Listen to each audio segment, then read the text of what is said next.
Nahugno ang kabahin sa sheet pile sa flood control project sa Barangay Paknaan sa Dakbayan sa Mandawi. Tungod kuno sa sunod-sunod nga bulog sa kusog nga uwan.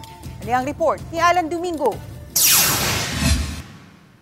Agosto 26, may collapse ang kabahin sa sheet pile nga nagsilbing retaining wall sa flood control project sa DPWH sa Zone Talong, Barangay Paknaan, Mandawi City. Sangputanan kini sa kusog nga bulog sa pagbaha subay sa nisating sunod-sunod nga pagbundak sa uwan, matod sa DPWH Cebu 6th District Engineering Office.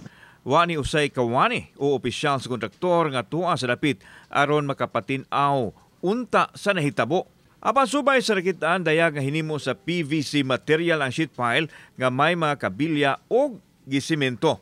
Ang nabuak nga bahin sa PVC sheet pile nagpasad sa Butuanon River.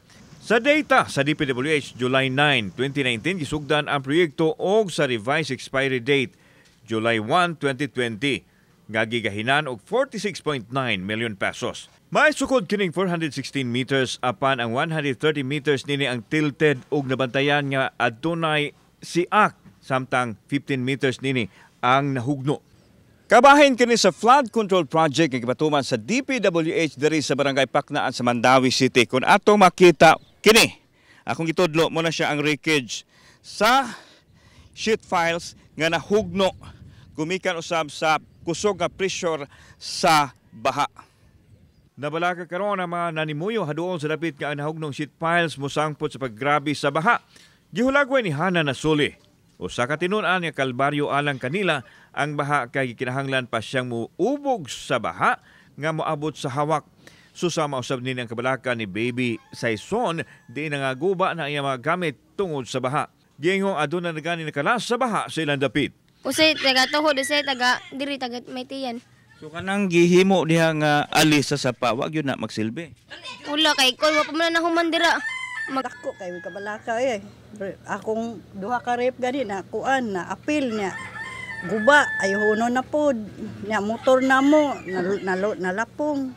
Okay na di naman may kay kuan kay pagbaha diretso man dayon. Sa gipagawas nga memorandum sa DPWH Cebu 1st Engineering District sa Agosto 26, 2025 nga nagpahibaw sa inspection report sa flood control structure.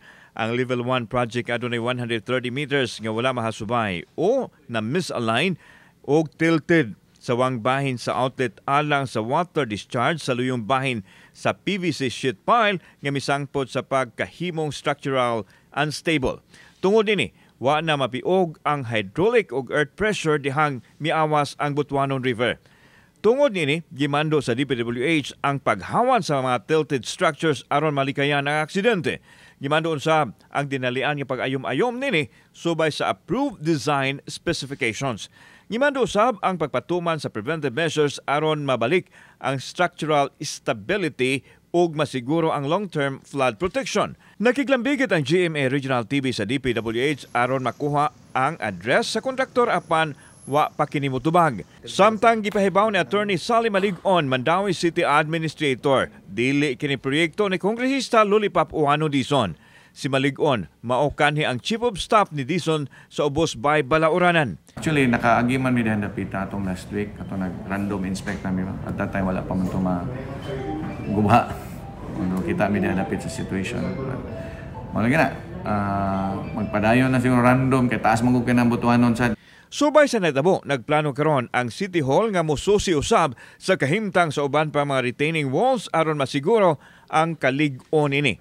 Samtang usa ka concerned citizen may padaog suwat sa Senado aron awhagon nga mopahigayon og Senate inquiry alang sa tanang mga flood control project sa Dakbayan sa Mandawi o sa tibuok lalawigan sa Sugbo. Nihimo kitag formal nga complaint no didto sa pipila ka mga senador no labi na sa Blue Ribbon Committee nga maimbestigahan ang mga flood control projects sa Cebu. Labi na sa 6th District nga aduna gyud mga bugat nga ebidensya ba. Pero impossible appeal ang Cebu City. Tanang mga flood control projects nga nakahasol gani sa mga tao. Kauban si Cleofer Lumayag, ako si Alan Domingo. Balitang Bisdak.